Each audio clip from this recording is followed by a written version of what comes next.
పోయి వచ్చి చెప్తున్నారు. వాడట చేతులు కట్టేసేస్తాడు స్టేజ్ మీద, కట్టేసి అక్కడే ఉన్నట్టు స్టేజ్ మీద. కానీ కొంతసేపు అయ్యేటప్పటికి వాడే మళ్ళీ ఆ ఆడియన్స్ నుంచి చూస్తున్నాడు, గేట్లో వచ్చి ఆడియన్స్ ఉండ పోయి స్టేజ్ చెప్తున్నట్ట. కాషాయంలో వచ్చాడు చూసారు. వీడిగినా కాషాయంలో కట్టుకొని వచ్చాడంటే అందరూ వీడు చాలా గొప్ప స్వామి భగవాన్ అని చెప్పి దండాలు పెట్టుకునేవాడు. ఇది అన్నట్ట అనేటప్పటికీ చీరలు వచ్చేస్తున్నాడు, చీరలు వచ్చి గుట్టపడ్డాడు స్టేజ్ మీద. బాబోయ్ వీడికి ఇట్ట పరమాత్మ ద్రౌపదికి గుట్టల్ని వస్త్రాలు ఇచ్చినట్టుగా ఇచ్చేస్తున్నాడు అని చెప్పని వీడు కాళ్ళ మీద పడి దండాలు పెట్టి చేసినవాడు. వీడు కాషాయం కట్టుకొని వచ్చాడంటే ఎంత అపాయం అని అనుకున్నట్టు అని చెప్పారు. ఇంకా ఇట్లాంటి ఎన్నో చేశారు. అన్నీ మానసిక ప్రొజెక్షన్స్. మనసులో వాడు ఏం ఊహిస్తే అది జరిగినట్టుగా ఉంటుంది, అందరికీ కనిపిస్తుంది. అప్పుడు మీరు ఎంత గొప్పవారో చూడండి. భగవంతుడు తన మాయాశక్తిని మీ చేతిలో పెట్టాడు. మీరు దాని రహస్యం కనుక్కుంటే మీరు ఏం కావాలంటే అది చేయొచ్చు. కానీ శ్రమ పడాలి. పొద్దున్నే 3 గంటలకు లేయాలి, రాత్రి బగళ్ళు కృషి చేయాలి. చేస్తే అప్పుడు అట్లాంటి పెట్టాలి. అంతేగాని కాఫీ టిఫిన్లు కావాలా, మేము మాత్రం ఏం చెయ్యము, శవాసనం మాత్రం బెస్ట్గా వేస్తాము. నిద్రపోయేదానికి ఇంత దూరం రావడం ఎందుకండి అంటే ఇంత శ్రమపడి వచ్చి ఇక్కడ వచ్చి కొందరు నిద్రపోదా ఉంటుంది. ఏమయ్యా పడుకున్నామంటే ఎంత కష్టపడ్డాను నేను, నిద్రపోవద్దా ఎట్లాగా ఏం చెప్తాం, నేనేనయ్యా పాప చాలా కష్టపడ్డావు. ఓహో కాబట్టి అదండి విచారణ చేయాలి. ఈ విచారణ చేసినట్లయితే చేయవలసిన పద్ధతిలో మీకు ఏది సత్యమో తెలుస్తుంది. ఏది సత్యము అంటే ఈ ఋషులు కొనుక్కున్నది సత్యము, అది సచ్చిదానంద పరబ్రహ్మం ఒక్కటే నిజం. ఇవన్నీ నిజముగా ఉన్నట్టుగా కనిపిస్తున్నాయి కానీ నిజం కాదు. ఎట్లయితేనేమి నచికేతుడికి ఉండే అర్హతలు మీరు సంపాదించినప్పుడు తప్పకుండా మీకు ఆ రహస్యం తెలుస్తుంది. ఒకవేళ నేను చెప్పాను అనుకోండి, అది మీకు అర్థం కావాలా, అర్థమయ్యేటట్టు చెప్పాలి కదా. అర్థమయ్యేట్టు చెప్పాలంటే మీ అర్హత ఎక్కువ కావాలి కదా. అర్హత ఉంటే కదా అర్థమవుతుంది అందరికి. ఇప్పుడు ప్రతిభావులు ఉంటాడు, వాడికి పెద్ద పిల్లకాయల వ్యవహారం చెప్తే వాడికి అర్థమవుతుందా? వాడికి అది అసలు అర్థం కాదు. కొంచెం వెయిట్ చేయాలి. ఆ పిల్లకాయ కొంచెం పెద్దకాయ అయ్యేదాకా ఉండాలి. వాడు పెద్దకాయ అయినప్పుడు అప్పుడు చెప్తే వాడికి అర్థం. అలాగే ఇక్కడ కూడా మీరు నచికేతుడు లాగా తయారయ్యేదాన్ని మీకు కొంతకాలం పడుతుంది అంటారు. ఆ కొంతకాలం నేను వెయిట్ చేయాలి. ఏం చేద్దాం, మీరు వెయిట్ చేయాలి. కాబట్టి ఆ రహస్యం అట్టగా ఉంటుంది. కానీ నేను అది పూర్తిగా చెప్పకుండా ఉండడం లేదు, చెప్తూనే ఉన్నా. మీకు అర్థమైతే కదా నేను చెప్పేది. నేను ఆ రహస్యం చెప్తున్నానని మీకు అర్థం కావాలి. ఇద్దరు వచ్చారు, ఒక కలెక్టరు, ఒక డిప్యూటీ కలెక్టరు, రమణ మహర్షి దగ్గర. వాడు బాగా చదువుకున్నవాడు, ఈయనేమో చదువులేనివాడు పాపం, ఎవరు రమణ మహర్షి. కాబట్టి వాళ్ళ చదువులంతా ఉపయోగించి ఏదో ఉపన్యాసం చెప్తున్నారు. అతిగా అది ఇది అది అన్ని చెప్పి ఏది వాడు చదువుకున్న పుస్తకాల విషయాలు అవి ఇవి అంతా చెప్పేస్తున్నారు. నేను ఓపికగా వింటూ ఉన్నాడు.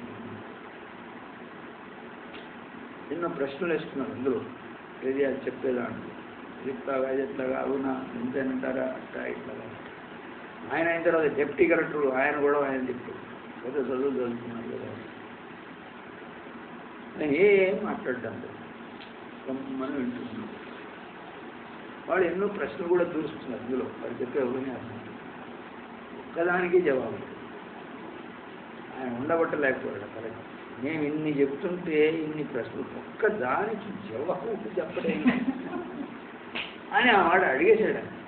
ఏం స్వామి, నేను ఇన్ని సంగతులు చెప్పి దానికి పాడు ఇన్ని ప్రశ్నలు కూడా వేస్తే ఒక్కదానికైనా జవాబు చెప్పలేదు. ఆయన నేను చెప్తూనే ఉన్నాను కానీ మీరు అర్థం చేసుకుంటే కదా అంటున్నాడు. ఆయన చెప్తూనే ఉన్నాడట కానీ వీళ్ళు వినడం లేదు. అంటే నిన్ను కాదు, ఆయన చెప్పేది మౌన భాష మాటల భాష కన్నా చాలా గొప్పది అని చెప్పేవాడు. మౌనంగా ఆయన చెప్తున్నట్ట. వీళ్ళు మౌనంగా ఉంటే కదా వినేదానికి, మౌనమే లేకుండా ఒకటే చెప్తున్నారు. తప్పదు, ఉండవండి మాట్లాడిస్తే కదా. పైన మౌన భాష అందరికీ అర్థం కాదు. నువ్వు కూడా మౌనంగా ఉంటే కొద్దిగా నీకు అర్థం అవుతుంది. వాళ్ళకి వినేటప్పటికీ వాళ్ళకు నిజమే కదా, అంతా 2 గంటలు మనమే మాట్లాడాము అని చెప్పి సైలెంట్ అయిపోయి మనం కూర్చున్నాం. అలాగా నేను ఎన్నో ప్రక్రియలు చెప్తున్నాను. అందులో ఇది కూడా చెప్తున్నాను. ఏది యమధర్మరాజు చెప్పిన రహస్యమైనటువంటిది నేను ఓపెన్గా చెప్తున్నాను. కానీ మీకు దాని గురించి పట్టుకోవడం లేదు. అది ఓపెన్గా చెప్పడం కూడా దానికోసం. ఎలాగా వీళ్ళు పట్టుకోరు, వాడు మనం చెప్పినా పర్వాలేదు. నేను చెప్పే వాటిలో కొన్ని 10,000 రూపాయలు ఫీజు పెట్టి చెప్తున్నారు వేరే స్వామి వారు. అక్కడ పోయేది నేర్చుకుని వస్తున్నారు 10,000 రూపాయలు పెట్టి. ఒక అమ్మగారు హైదరాబాద్ పోతే ఆమె చెప్పింది, సార్ స్పెషల్ క్లాస్కి పోయించాను, మా గురువు గారు పెట్టారు, 10,000 రూపాయలు ఇచ్చాను ఎంట్రీ ఫీజ్. అమ్మాయి ఏం చెప్పాడు 10,000, ఇలా పలాని చెప్పాడు. ఇది మేము కూడా చెప్తున్నాము, మేము ఇక్కడ ఫ్రీగా చెప్తున్నాము. అయితే 10 నయా పైసలు కూడా అడగడం లేదు. కానీ మా దగ్గరికి వచ్చిన వాళ్ళు ఎవరు గొప్పగా చెప్పడం లేదు దాని గురించి పట్టించుకోవడమే లేదు అసలు. మీరు అంత దూరం పోయి బెంగళూరు పోయిందంట, అక్కడెక్కడో పెట్టారు ఆయన క్లాస్. ఆ బెంగళూరు పోయి ఆ క్లాసుకు పోయి 10,000 రూపాయలు సమర్పించి తెచ్చుకున్నారు. కాబట్టి ఓయబ్బా ఇంత గొప్ప విషయం మేము తెలుసుకున్నామని మీరు అంటున్నారు. నేను ఆ గొప్ప విషయమే ఊరినే చెప్తే దాని సంగతి ఎవడు పట్టించుకోవడం, మళ్ళీ అడగడం లేదు కూడా దాని గురించి. ఈ సంగతి 15 ఏళ్ళుగా చెప్తున్నాను దాని గురించి, 1-2 సంవత్సరాలు కాదు. అందరూ వింటూనే ఉన్నారు. ఓహో ఇట్లానా అని పోతున్నారు. ఎవరన్నా అడిగితే దాని గురించి ఇంకా వివరంగా చెప్దామనుకుంటే అడిగితే కదా. That is it. ఇప్పుడు మేము పోయి సాధన చేస్తాం, వచ్చేసారి వచ్చేటప్పుడు మళ్ళీ మేము ఈ క్లాస్కి రావాలా, ముందర క్లాస్కి రావాలా? నేను ముందరి క్లాసు పై క్లాసు పోవాలంటే కింది క్లాసులో పరీక్ష పాస్ కావాలి కదా. అవునా కదా, ఫెయిల్ అయిన వాళ్ళు పంపిస్తారు అక్కడికి, ఉంటారు కదా. నేను పాస్ అయితే అక్కడికి పోతాను, పాస్ కాకపోతే మళ్ళీ ఈ క్లాస్లో చదవాలి. అయినా ఈ కోర్సులో డ్యూరేషన్ అంటే ఆ కాల పరిమితి అది ఫిక్స్డ్ కాదు. ఆ కోర్సులన్నీ కూడా 2 ఏళ్ళు బిఎస్సి, ఇంకొక 2 ఏళ్ళు ఎంఎస్సి, అది నేను చెప్తాను. ఎంబీబీఎస్ అయితే 5 ఏళ్ళు, ఇంజనీరింగ్ అయితే 4 ఏళ్ళు అని ఏదో లెక్క చెప్తారు. కానీ అచీవ్మెంట్ అంటే వాళ్ళు సాధించేటటువంటిది అది దాంట్లో వేరియబుల్. టైం మాత్రం ఫిక్స్, 4 ఏళ్ళు 2 ఏళ్ళు అని. కానీ వాళ్ళు ఏం తెచ్చుకున్నారంటే ఒక ఆయన 60% తెచ్చుకున్నట్ట, ఇంకొక ఆయన 40 తెచ్చుకున్నట్ట. 40 అయిన వాడు వ్యాస అయినాడు, వాడు డాక్టరే. 60 తెచ్చుకున్న వాళ్ళు డాక్టరే, రేపు ఎంబీబీఎస్ డిగ్రీ ఇస్తారు ఆయన కూడా. మరి 90% వచ్చిన వాడు, 100% వచ్చిన వాడు కూడా డాక్టరే, అందరూ ఎంబీబీఎస్ డిగ్రీ ఇస్తారు. ఇక్కడ అట్లా కాదు. ఇక్కడ అచీవ్మెంట్ ఫిక్స్డ్.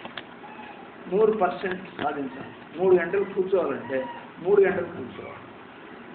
అయ్యా నేను 2 గంటల 50 నిమిషాలు కూర్చున్నాను, 10 నిమిషాల గురించి సర్దుకున్నాను, ఇవ్వండి సర్టిఫికేట్ ఉంటే, అయ్యా వీలు కాదు, 3 గంటలు కూర్చోవాలి. ఇక్కడ అచీవ్మెంట్లో ఏం తేడాలి. There is no 40% yogi, 50% yogi. Either you are a asana siddhi or you are not an asana siddhi. Duration మాత్రం ఎంత కాలంలో మీరు అది సాధించాలనే దాంట్లో దట్ ఈస్ వేరియబుల్. మీరు 1 వారం చేయొచ్చు, 10 వారాలు చేయొచ్చు, మీ జీవితం అంతా ప్రయత్నం చేయొచ్చు, నాకేం అభ్యంతరం లేదు. కానీ 100% మాత్రం అది మార్పు ఉండదు. ఎవరైనా సరే 3 గంటలు స్థిరంగా కూర్చోవాలి. స్థిరోగ్రీవం సమంకాయం దారయన్ అచలం స్థిరం. అచలం కదలకుండా కూర్చోవాలి, స్థిరంగా కూర్చోవాలి. వెన్నెముక తలంతా నేరుగా పెట్టుకోవాలి. ఇది ఆయన చెప్పింది. కృష్ణ పరమాత్మ ఏం చెప్పాడో అదే చేయమంటుంది. అది అలాగే ఇంకా ఎన్నో చెప్తాం. ఓంకారం 6 మెట్లు చెప్తాం. ఈ రోజుతో 6వ మెట్టు కూడా పూర్తయింది. మీరు అన్నీ చేస్తారు. ఇప్పుడు ఓంకారం చేస్తున్నాము అని అంటారు అనుకోండి, ఏం చేస్తున్నారు అని నేను అడుగుతాను. అడిగితే ఇప్పుడు మా శ్రీనివాసులు యోగ్ గారు చేసినట్టుగా రోజంతా వాచకంలోనే చేస్తాం. ఆ అబ్బాయి రోజంతా చేస్తున్నాడు, వాచకం చేస్తున్నాడు. లేదు, కొంతమంది పెద్దగా అరవడానికి సిగ్గుపడతారు. మేము చిత్తజపం చేస్తున్నాము స్వామి అంటారు. ఆయన చిత్తజపం చేస్తున్నాడో లేదో మనకు కనపడదు, మనకు వినపడదు, శబ్దం లేదు కదా. మరి ఆయన ఏమో చేస్తున్నాను అంటాడు. మరి నిజంగా చేస్తే దాని ఫలితం చాలా ఉత్తమంగా ఉంటుందని రమణ మహర్షి సాక్ష్యం చెప్తున్నాడు. దాని సంగతి ఏదో చూడాలి. ఆయన చేసినప్పుడు చూస్తే ఆయన ముఖ కలవడికలను బట్టి, ఆయన పోస్టరు ఎట్లా ఉన్నాడు ఏంటి దాన్ని బట్టి మనం తెలుసుకోవచ్చు. జపం జరిగితే ఏ జపమైనా సరే, మంత్ర జపం ఏం జరుగుతుంది? సరేనండి, ఇంతగా చెప్పొచ్చింది ఏమంటే ప్రణవోపాసన అది మీరు చక్కగా చేయాలి. చేస్తే దాని ఫలితం వండర్ఫుల్గా ఉంటుంది. వెంటనే మీకు బ్రహ్మజ్ఞానం కలుగుతుంది. 35 ఉపనిషత్తులు చెప్పారు. ఈ ఓంకారం సరిగ్గా మీరు చేసినట్లయితే మీ పాపములన్నీ నశిస్తాయి. అంటే మీరు పూర్వంగా ఆర్జించుకున్న సంచితమైనటువంటి దుర్వాసనలన్నీ కూడా, వాసన అంటే ఈ తెలుగు వాసన కాదు, సంస్కృత వాసన. సంస్కృత వాసన అంటే చిత్తవాసన అన్నమాట. చిత్తవాసనలన్నీ కూడా ప్రశ్న ఓంకారం చేస్తే చాలు. ఇంకా మీకు నేరుగా బ్రహ్మజ్ఞానం కలుగుతుంది. నీ అజ్ఞానం తొలగిపోతుందని ఆ శ్లోకంలో రాసింది. 3 ఉపనిషత్తులు, ఇది కైవల్య ఉపనిషత్తు మాట. బ్రహ్మోపనిషత్తులో, శ్వేతాశ్వత ఉపనిషత్తులో కూడా ఇదే విషయం కొంచెం అటు ఇటుగా మార్చుతుంది. ఓంకారం చేస్తే అదే చెప్పలేదు, ఆయన ఏం చెప్పలేదు అంట. ఓంకారం చేస్తే చాలు మీకు ఇలాంటి ఫలితాలు దొరుకుతాయి. కానీ ఓంకారం చేయడం అంటే ఏమిటో మీకు వివరంగా చెప్పి చేయించడం. ఓంకారం అంటే పెద్దంగా అరవడం అనే అర్థం చేసుకుంటారు చాలామంది. పైన దాంట్లో మెలకువలు, అకారం, ఉకారం, అకారాలు ఉన్నాయి, అందులో 3 శబ్దాలు అని చెప్తుంది ఉపనిషత్తు. కాబట్టి వాళ్ళు అదే ఓంకారం.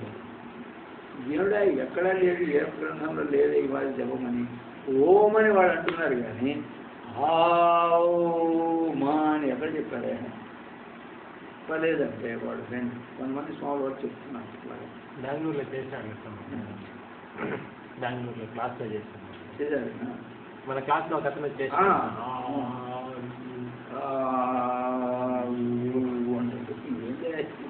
అంటే అవతారం వాడు చేయమని చెప్పాడు ఎవరు. కానీ ఇది సింగిల్ అక్షరం అని భగవద్గీతలోనే 8వ అధ్యాయంలో అక్షర పరబ్రహ్మ యోగం చెప్తాడు. ఓం ఏకాక్షరం అని వివరణ కూడా ఇస్తున్నాడు. ఓం అనేది ఒకటే అక్షరం. ఓం ఏకాక్షరం బ్రహ్మ, ఈ బ్రహ్మమునకు ప్రతీక, దాని పేరు ఇది. అయితే ఏం చేయమంటారు? వ్యాకరణం, దాన్ని ఉచ్చరించాలి అంటున్నాడు. ఉచ్చరించని అంటే ఏమిటి? పెద్దంగా అరవడమా, చిన్నంగా అరవడమా, మనస్సులో అరవడమా, అసలు అరవకుండా అనాహత నాదాన్ని వినడమా? చూడండి ఎన్ని ప్రశ్నలు వస్తాయి. అన్ని ప్రశ్నలకు జవాబులు కూడా ఉన్నాయి కదా. అవన్నీ చేయాల్సిందే, ఒకదానికన్నా ఒకటి గొప్పది.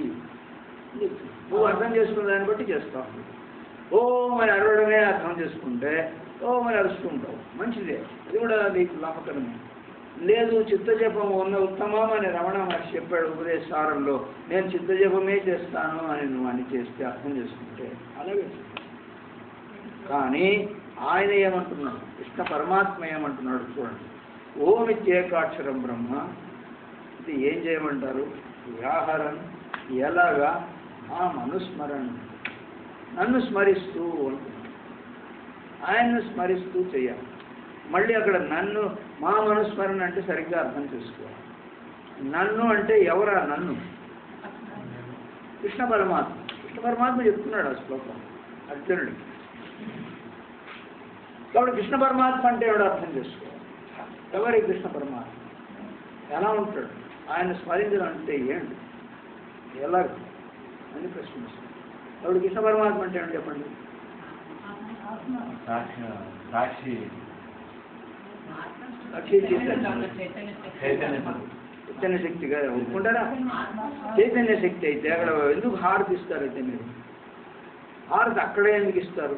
చైతన్య స్వరూపాలు ఇక్కడ ఎవరికన్నా ఇవ్వకూడదు, అందరికి కలిపి ఇవ్వకూడదు కదా. కానీ అక్కడికి పోయి ఆ కృష్ణ పరమాత్మ మురళీ మోహనుడు నిమిలిపించదారి ఆ పెద్ద మనిషిని అక్కడ పెట్టి ఆయనకే పోయి హారతిస్తాం. ఆయన కాదా కృష్ణ పరమాత్మ? ఆమె ఎన్ని పద్యాలు చదువుతుంది. నువ్వు యశోదానందుడు దేవకీ ప్రియుడు అట్ట ఇట్ట అని అంటుంది. ఇక్కడ దేవకీ ప్రియుడు, అక్కడ యశోదానందనుడు, ఇక్కడ వటపత్రసారి, అక్కడేమో యోగి అని బొమ్మలు పెట్టి ఒక్కొక్క బొమ్మ దగ్గర ఏర్పడుతుంది.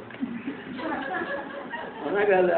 ఇవన్నీ స్తోత్రాలు మనం కూడా దండాలు పెట్టి భక్తితో చేస్తున్నామా లేదా? మరి కృష్ణ పరమాత్మ మా మనుస్మరణ అని అంటే ఇప్పుడు మా మనుస్మరణ కాదా ఆమె చేసేది? అనుస్మరణం కదా. కానీ చూడండి, అవన్నీ కూడా భాగవతంలో వచ్చే వర్ణం. ఏది? ఆ గిరిదారి, యశోదానందనుడు, దేవకి పరమాత్మ పరమప్రియుడు అదంతా అవన్నీ కూడా భాగవతంలో వ్యవహారం. కానీ భగవద్గీతలో వస్తుంది మాట మా మనుస్మరణ. చెప్పాయన భగవద్గీతలో ఉండే కృష్ణ పరమాత్మ. ఆయన నేరుగా అడుగుతున్నాడు Arjun, who are you, what is your address? ఏమయ్యా నీ పేరు, నీ ఎక్కడుంటావు, నీ అడ్రస్ ఏమిటి అని అడిగితే ఆయన జవాబు చెప్తున్నాడు.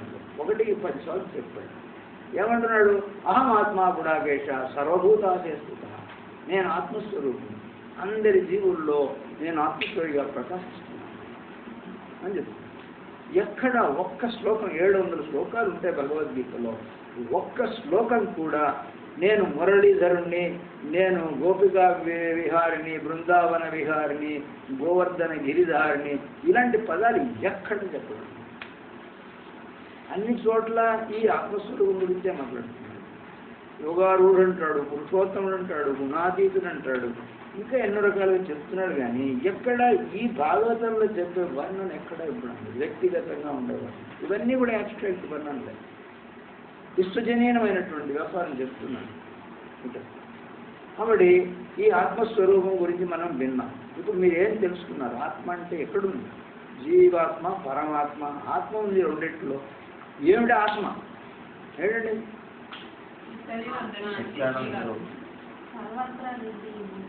ఉన్నది ఏమిటది? చైతన్యం. సరే, ఇంకా చైతన్యమే పరమాత్మ. Very good.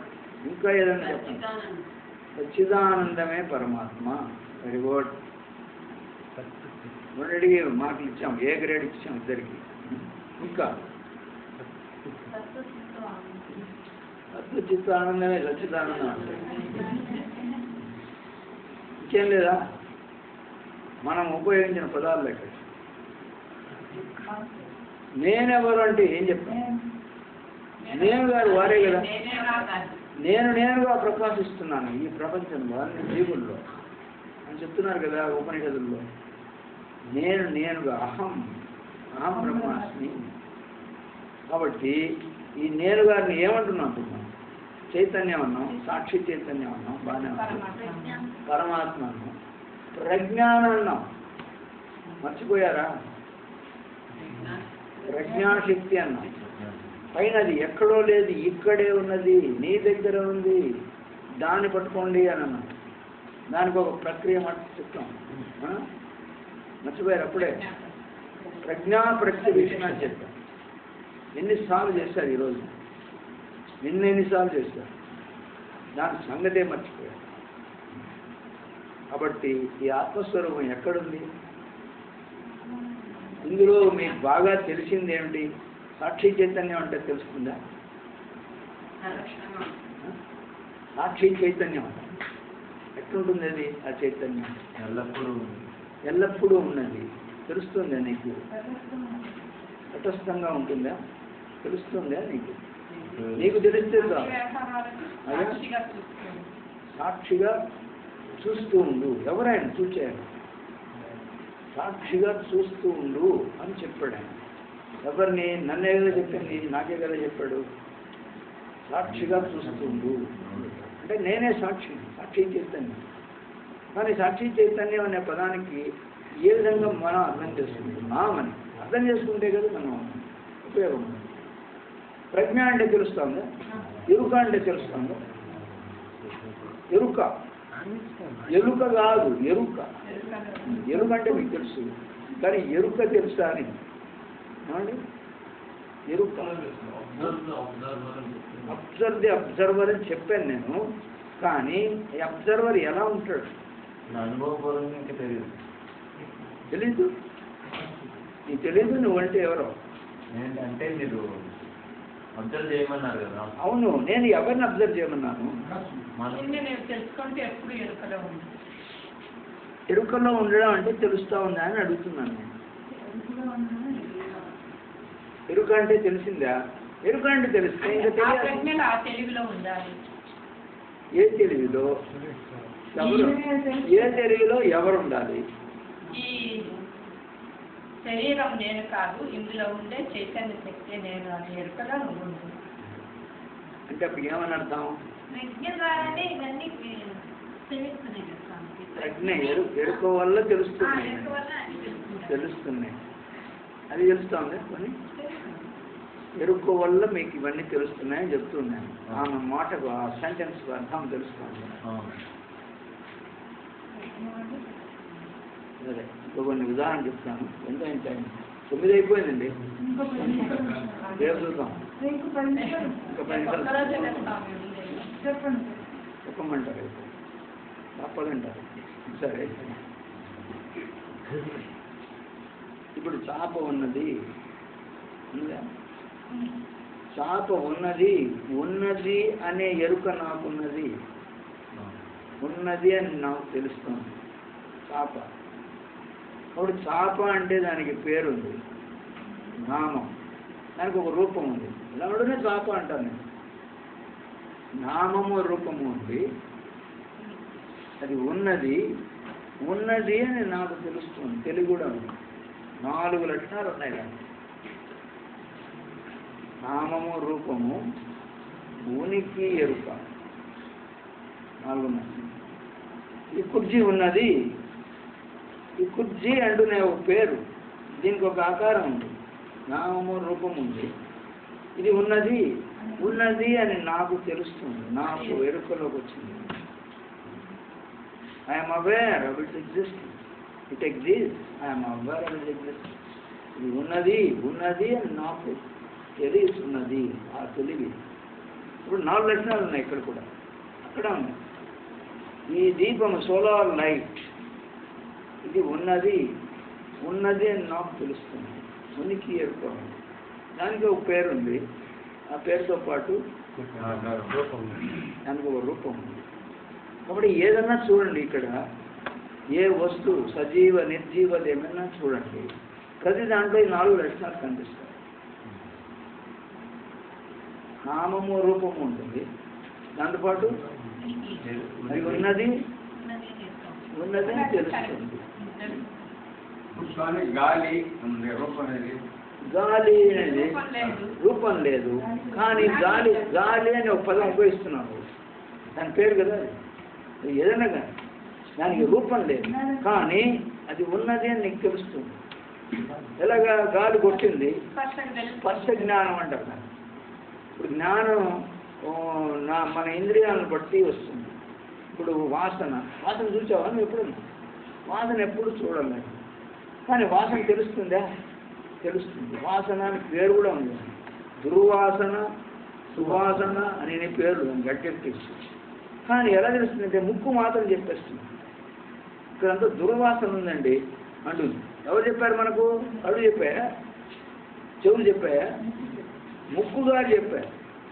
అలాగే పంచేంద్రియాలు ఉన్నాయి మనకు. ఇక్కడ ఉండే విషయాలు మనకి పంచేంద్రియాల ద్వారా తెలుస్తున్నాయి, కానీ తెలిసే విధానం మాత్రం లేదు. కళ్ళు అయితే చూసి చెప్తుంది నామరూపాలు, ముక్కు అయితే అది కూడా నామరూపాల గురించి చెప్తుంది, కానీ అది చెప్పే విధానం వేరు. నామము, దానికి కావాల్సినటువంటి ఒక రూపం కనిపిస్తుంది. ఎటువంటి రూపం అంటే వాసన రూపం. అలాగే శబ్ద రూపం ఉంటుంది. ఈ ఫ్యాన్ తిరుగుతుంది, ఎలా తెలిసింది నాకు? నా చెవులు చెప్పాయి ఈ శబ్దం. ఎటువంటి శబ్దం ఇది? ఇది మనిషి శబ్దం అనలేదు, కాకి అరుస్తుంది అని అనడంలే, కుక్క అరుస్తుంది అని అనడంలే, ఫ్యాన్ తిరిగే శబ్దము అని చెప్తున్నాం, స్పెసిఫిక్గా చెప్తున్నాం. ఎలా తెలిసింది నాకు?